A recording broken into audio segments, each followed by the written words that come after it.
السلام علیکم ورحمۃ اللہ وبرکاتہ۔ آج ہم آئے ہیں آپ کو ایک اور اماں جو ہماری مومنوں کی مائیں ہیں ان میں سے ایک ماں کی بات کرنے، حضرت زینب بنت خزامہ رضی اللہ تعالی عنہا۔ امہات المومنین کا ان کو شرف حاصل ہوا۔ یہ رسول اکرم صلی اللہ علیہ وسلم کی بعثت سے 13 سال پہلے مکے میں پیدا ہوئی تھیں۔ جب نبی کریم صلی اللہ علیہ وسلم نے اپنی نبوت کا اعلان کیا تو وہ لوگ جو ان سے محبت کرتے تھے، جو ان کو کل تک صادق اور امین کہتے تھے، آج ان کی جان کے دشمن بن گئے۔ لیکن کچھ خوش نصیب افراد ایسے بھی تھے جنہوں نے نبی کریم صلی اللہ علیہ وسلم کی زبان مبارک سے نبوت کا اعلان سنتے ہی آمنا و صدقنا کہتے ہوئے اسلام قبول کرنے کی سعادت حاصل کر لی۔ تو حضرت زینب بنت خزیمہ رضی اللہ تعالیٰ ان میں شامل تھیں۔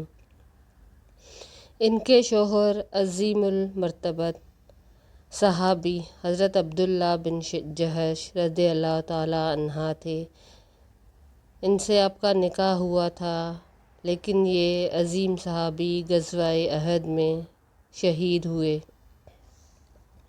اس وقت کے دور کے مطابق شہداء کی بیواؤں اور یتیم بچوں کی کفالت کو فوراً مد نظر رکھا جاتا تھا بنسبت آج کے معاشرے میں۔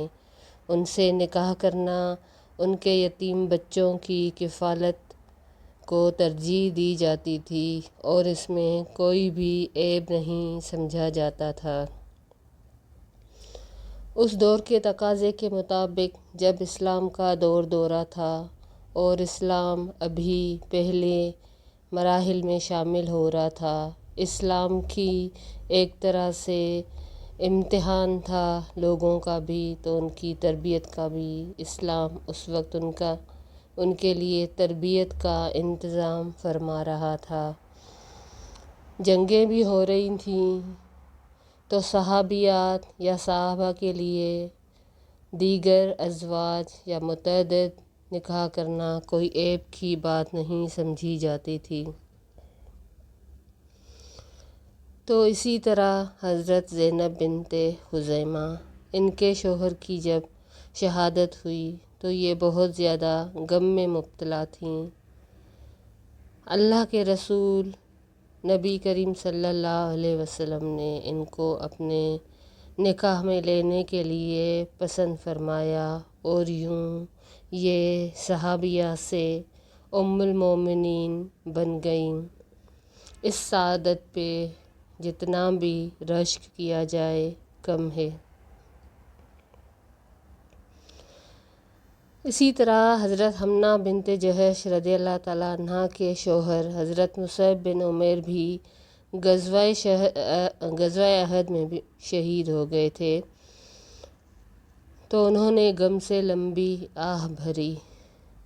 نبی کریم صلی اللہ علیہ وسلم نے ان سے پوچھا کہ تم نے اس طرح سے لمبی آہ کیوں بھری؟ تو وہ کہتی ہیں کہ مجھے ان کے یتیم بچوں کا خیال آ گیا۔ نبی کریم صلی اللہ علیہ وسلم فرماتے ہیں ان للزوج من المرأة مکانا ما هو لا احد۔ فرماتے ہیں کہ ایک عورت کے لیے جو اس کے شوہر کا مرتبہ ہے وہ کسی کا بھی نہیں ہے، اور سچ یہی ہے کہ عورت کے لیے اس کا شوہر اس کے گھر کی چھت ہے، اس کا سائبان ہے۔ عورت شوہر کے ہوتے ہوئے بلا خطر و بلا کھٹکے اکیلے بھی رہ سکتی ہے، کیونکہ تب وہ باعزت کہلاتی ہے۔ آج ہمارے معاشرے میں بہت ساری ایسی عورتیں ہیں جن کو اس تحفظ کی ضرورت ہے، لیکن معاشرے میں اور معاشرے کی روایات جن کو دیکھتے ہوئے مردوں میں آج یہ جرأت نہیں رہی کہ وہ عورتوں کو تحفظ دیں، اور عورتیں بھی اپنے دل میں اتنی وسعت نہیں پاتیں کہ کسی اور بہن کو ان کے شوہر سہارا دے سکیں۔ اس کے لیے طرح طرح کے دلائل دیے جاتے ہیں۔ یہ تک کہا جاتا ہے کہ اس عورت کا جس کا شوہر فوت ہو گیا یا جس کا نکاح ٹوٹ گیا، مطلقہ ہو گئی، تو کیا وہ اپنے پہلے شوہر کی شادی کراتی، دوسرا نکاح کراتی، یہ پسند کرتی؟ تو یہ سارے فیصلے اللہ کے ہیں۔ کوئی بھی عورت نہیں چاہتی کہ اس کا شوہر فوت ہو جائے، کوئی بھی عورت نہیں چاہتی کہ اس کا بسا بسایا گھر ٹوٹ جائے۔ یہ سارے اللہ کے فیصلے ہیں۔ بہرحال حضرت زینب بنت خزیمہ رضی اللہ تعالیٰ عنہ کے خاوند جب شہید ہو گئے تو ان کے دل پہ غم کے بادل چھائے ہوئے تھے۔ بہرحال انہوں نے صبر کرتے ہوئے اپنا معاملہ اللہ کے حوالے کیا اور عبادت میں اور اللہ کے ذکر میں مشغول ہو گئیں، لیکن ان کو معلوم نہیں تھا کہ کاتب تقدیر نے ان کے لیے کیا اعزاز رکھا ہوا ہے۔ ان پر نہ صرف رہتی دنیا تک عورتیں رشک کریں گی بلکہ جنت کی حوریں تک رشک کریں گی۔ جب ان کو نبی کریم صلی اللہ علیہ وسلم کی طرف سے نکاح کا پیغام ملا تو ان کی خوشی کی کوئی انتہا نہ رہی، کیونکہ اس روئے زمین پہ سب سے اعلیٰ، سب سے اکمل، سب سے اجمل، بہترین ذات، خلق اعلیٰ کے مالک رسول اقدس کی ذات سے ان کو یہ شرف حاصل ہونے والا تھا، تو وہ کیوں نہ خوش ہوتیں، کیوں نہ اپنی قسمت پر نازا ہوتیں۔ نبی کریم صلی اللہ علیہ وسلم نے 400 درہم مہر ادا کیا، اور یوں حضرت عائشہ اور حفصہ بنت عمر کے حجروں سے متصل ان کا حجرہ بھی تعمیر کیا گیا، اور یہ ان باکمال عفت مآب، پاکیزہ دل و پاکیزہ سیرت امہات المومنین میں شامل ہیں، کیونکہ اللہ تعالیٰ چاہتا تھا کہ ان عظیم عورتوں سے ساری برائیوں کو دور کر دے۔ اللہ نے ان کو چن لیا تھا۔ اللہ سورہ احزاب میں فرماتے ہیں انما یرید اللہ لیذھب عنکم الرجس اہل البیت ویطہرکم تطہیرا، کہ بے شک اے اہل بیت، اللہ چاہتا ہے کہ تم سے ساری گندگی، ساری بری خصلتیں، ساری بری چیزیں ختم کر دے اور تمہیں بہترین طریقے سے پاک کر دے۔ اسی طرح سورہ احزاب میں آتا ہے یا نساء النبی لستن کاحد من النساء، کہ اے نبی کی عورتوں یا اے نبی کی بیویوں، تم جہان میں جو ساری عورتیں ہیں ان میں سے کسی بھی ایک میں سے نہیں ہو، یعنی تم بہت اعلیٰ ہو، تم بہت الگ ہو، تم بہت بہترین ہو، اور تم عام عورتوں کی طرح نہیں ہو۔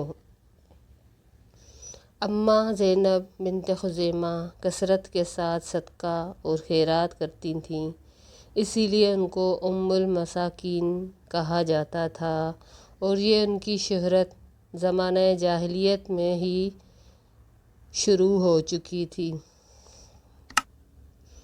اور ان کا یہ نام اس لیے پڑا کہ یہ کثرت سے مساکین کو کھانا کھلاتی تھیں، تو ان کو ام المساکین کہا جاتا ہے۔ کہتے ہیں کہ یہ وہ خاتون ہیں جو مساکین پہ کثرت صدقات، خیرات، نیکی کی وجہ سے ام المساکین کہلاتی تھیں۔ حضرت زینب بنت خزیمہ اماں زینب بنت خزیمہ رضی اللہ تعالیٰ عنہا، اسلام سے پہلے بھی ان کا یہی طرز عمل تھا، اور اسلام قبول کرنے کے بعد تو ان کے وصف میں اور بھی 4 چاند لگ گئے، کیونکہ اس میں ایمان کی چاشنی مل گئی۔ حضرت عائشہ اور حضرت حفصہ نے اس نئی آنے والی اپنی بہن کو بہت اچھے طریقے سے ان کے ساتھ پیش آئیں، اور وہ جانتی تھیں کہ ان سے اللہ کے رسول نے اس لیے نکاح کیا کیونکہ یہ غمزدہ تھیں، تو اس کے ساتھ بہت اچھا رویہ اپنایا، جس سے حضرت زینب بنت خزیمہ کے دل کو بہت ٹھنڈک اور سکون حاصل ہوا۔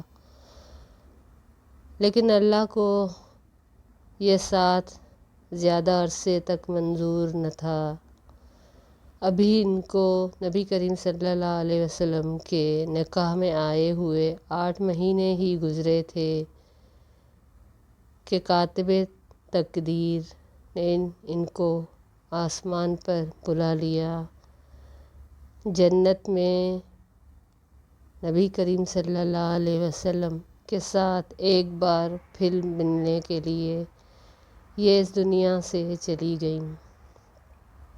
ان کی عمر ابھی 30 سال تھی، لیکن اللہ کو یہ منظور تھا کہ وہ اس دنیا سے جلدی چلے جائیں، لیکن انشاءاللہ تعالیٰ یقیناً یہ دنیا میں بھی نبی کریم صلی اللہ علیہ وسلم کی زوجہ تھیں، اور جنت میں بھی ان کی زوجہ ہوں گی۔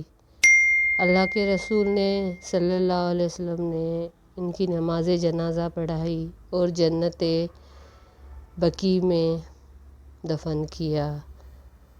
اس طرح سے نبی کریم صلی اللہ علیہ وسلم کی زندگی میں ان کی 2 زوجائیں وفات پا گئیں، ایک حضرت خدیجہ اور ایک حضرت زینب بنت خزیمہ۔